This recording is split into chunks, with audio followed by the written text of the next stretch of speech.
What do all of these strikes and now the shutdown mean for the markets? For that, we turn to Sarat Sethi. As Dom said, he's our guest host for the hour. Welcome to you. Managing partner and portfolio manager at DCLA and a CNBC contributor. Ron Insana is also here with us, CNBC senior analyst and commentator. He's chief market strategist at Dynasty Financial Partners. Oh, who wants it, Sarat? What do you think?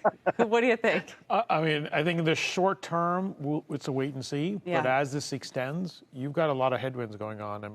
Think about the people who aren't getting paid and if they have student loans, right? Oil prices are higher. Do I really need to drive to work? Saving rates are going down. You've kind of hit the top. So all that starts building on each other.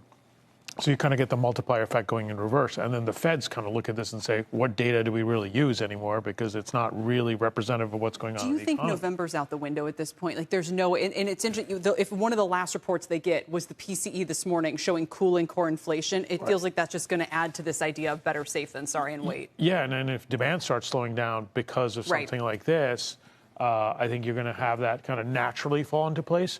But the question then will be, if the Fed even starts hinting of, hey, we're going the other side, Cuts? The markets would hate that because now they're saying the Fed's seeing something we don't really see. So you're kind of stuck in a quandary. So maybe the best bet is don't do anything. And we should add, by the way, the Fed itself is not part of the blackout. So any data that comes from them, like industrial production or Fed speaker, that whole apparatus keeps running. So, Ron, that's a good point, because if you take a look at what's happening right now with regard to the overall pace and the overall kind of macro backdrop, this is very much about an economy that is maybe still on solid-ish footing. It's certainly not growing at a hyper pace. Maybe these strikes and shutdown issues will tap the brakes further on the economy. So what does it all mean about whether or not the markets are going to hold up relatively well, given the fact that this might actually be, in some perverse way, a good thing for interest rate policy in the future?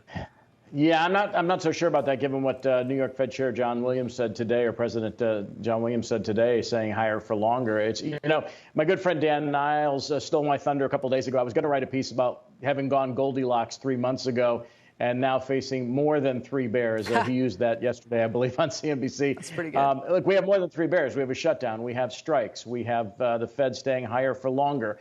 Diane Swank, economist, noted earlier this morning that with net exports being revised upward, we could see third quarter growth near 5%. So that's not going to push the Fed to lower interest rates, even if we have a government shutdown. There are just now so many variables, so many, at least near-term negatives that we're still in the window in which, from a seasonal perspective, stocks are typically quite weak.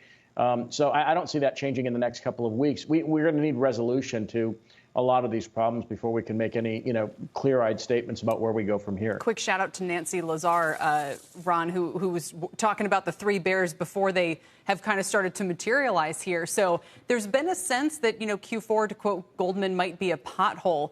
But if you had to say the market today selling off on the government shutdown, is that a buying opportunity at some point? When you see rates having backed up as much as they have, is that a buying opportunity, or do you still wait it out on the sidelines? Well, we haven't really been, talking about the sidelines for a while. We've been talking about owning quality. We've been talking about owning short duration treasuries and the like over these last many months. I think a buying opportunity will emerge at some juncture.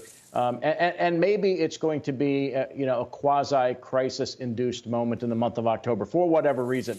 There's still a lot of other, geopolitical risks out there. There are a whole host of things.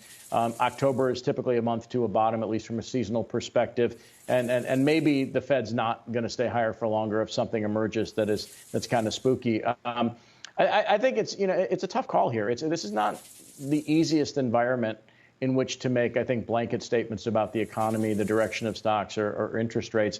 So, I'm cautious, looking for a window in which you might want to get, long. But I think it's whether it's Nancy, whether it's Dan, or whether it's myself. And you can count however many number of bears you want. Sure. There are a handful out there that I think are getting in the way of even a tradable bounce, at least for the next several weeks. And there's also the risk, by the way, of a downgrade from Moody's if the government shuts down. That's just something else to throw on top of the pile.